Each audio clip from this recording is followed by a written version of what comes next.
Alors maintenant, Hachem, le Zohar de ce matin, il parle de cet enfant. Dans le Zohar, il y avait des enfants qui sont devenus de grands rabbanim et ensuite ils sont venus de la Hevra de Rabbi Shimon Bar Yochai. Il parle Patach Haou Ravia. Ravia, c'est Yeled, c'est un enfant. Okay? Vous allez voir dans la paracha, Kérouvim, les chérubins. D'où vient ce mot Kérouvim? Ça vient du mot Ravia. Ravia, c'est des bébés. On dit que le chérubin avait la figure d'un bébé. Ils étaient purs comme des bébés. Okay? Et ils avaient des ailes et ils étaient par-dessus l'arche sainte. Ça s'appelle Kérouvim. Patach Haou Ravia. Et voilà cet élève, cet enfant, qui est devant le Haverim de Rabbi Shimon Bar Yochai, et il leur dit, Ve'amar, il leur disait, Katuv echad omer, il y a un verset qui dit, Ve'achalta lifnei Adonai Elohecha, tu mangeras devant le Dieu ton éternel. Ve'katuv echad omer, un autre verset qui dit, Ve'samarta lifnei Adonai Elohecha, tu te réjouiras devant le Dieu l'éternel. Alors, Ve'achalta lifnei Hashem Elokecha, Ve'samarta lifnei Hashem Elokecha, deux versets différents.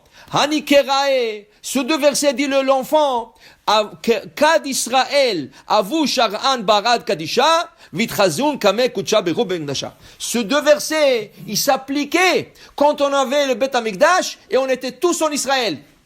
Et là, quand on allait au Beth Amikdash, on mangeait des sacrifices. Ve'achalta, quoi? Le sacrifice, Lifnei Hashem Elokecha.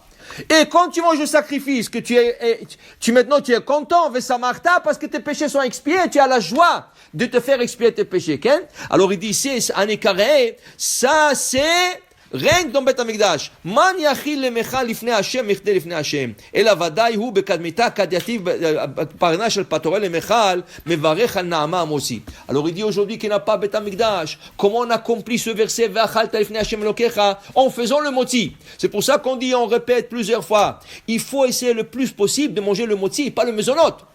Parce qu'avec le moti, va'achalta lifnei Hashem Elokecha, tu es devant Hashem. Okay? Ça c'est quand tu as le choix. Si tu n'as pas le choix, tu n'as pas le choix. Tu as maisonnot, tu as maisonnot.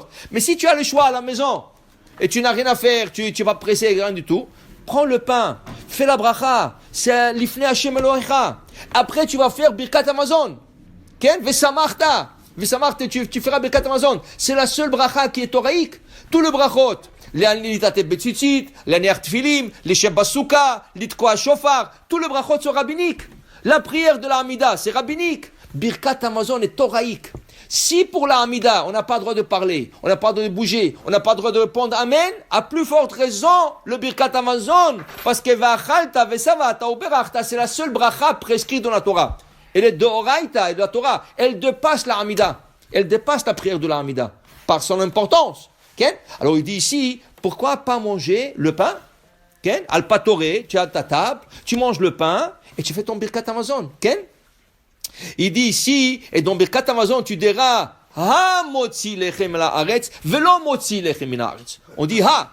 Le he, il dit ce he là, c'est un he qui vient dans ce monde. C'est un he qui vient de ce monde. Qui veut dire, le he, vous savez, chaque lettre, elle a des énergies. On dit que l'énergie de lettre He, c'est Herayon. Herayon, c'est accouchement. Le horot, ça veut dire Herayon de grossesse, accouchement. Regardez la He, si vous regardez bien la lettre He, mais il faut le voir sur photo, c'est extraordinaire. Il y a dans le livre de Rav Zamir Cohen. Quand il dessine la lettre He, c'est comme la lettre Resh, okay? Et en bas, tu as une petite barre, mais dans Sefer Torah, regarde, la barre est courbée un peu. Cette courbe-là ressemble à un bébé courbé dans le ventre de sa mère. Si tu regardes la haie, on dirait que c'est un ventre et le bébé qui est courbé. C'est pour ça qu'on dit Herayon. Naissance, accouchement, grossesse, tout ça c'est la lettre haie. Et le mot Herayon, en valeur numérique 273. Combien sont les jours de la grossesse d'une femme 9 mois? 273. C'est pas le hasard. C'est dans la Torah, tout a un sens. Herayon, 273. Grossesse d'une femme, 273 jours. Ça peut être avant, ça peut être après, mais Herayon normal, c'est 273 jours. Il dit ici, la He, Zémolide, ça enfante. Qu'est-ce que ça donne? Ça donne la bracha. C'est pour ça que le Rabbi Nishra, quand il parle de la chod de Birkat Amazon à Motzi, il dit comme ça. Quand tu fais la Motzi lechem laaretz, Baruch ata Hashem, Elokeinu melech haolam, tu dois dire Ha, et t'arrêter une seconde, Motzi lechem laaretz. Tu sépares, comme si tu avais séparé la lettre He du Motzi. Ha, Motzi. Okay? Et il dit, il faut penser que dans la lettre He, il y a une autre petite He. Visualiser dans la tête, tu penses comme ça, dans la pensée. Ha motzi.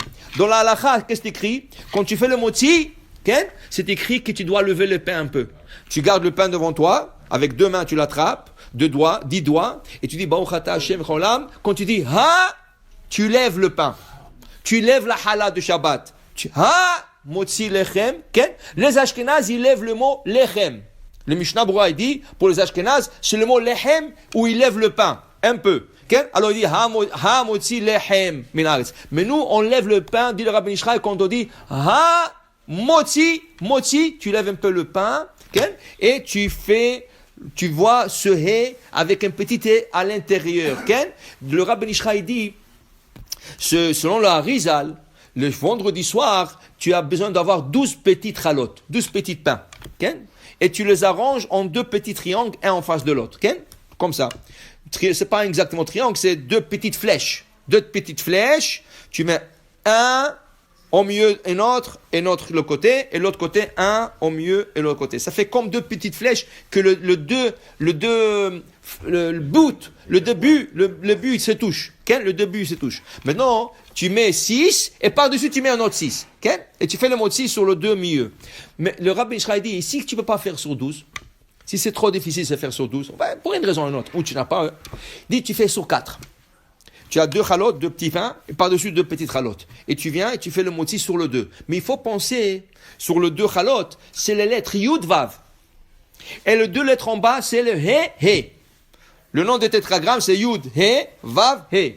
Le Yud Vav, on appelle ça le côté de Zachar. Zachar, c'est le mâle. Le he, c'est le côté de la nekeva. Pourquoi Herayon? Herayon, qui c'est qui est en grossesse? C'est la femme.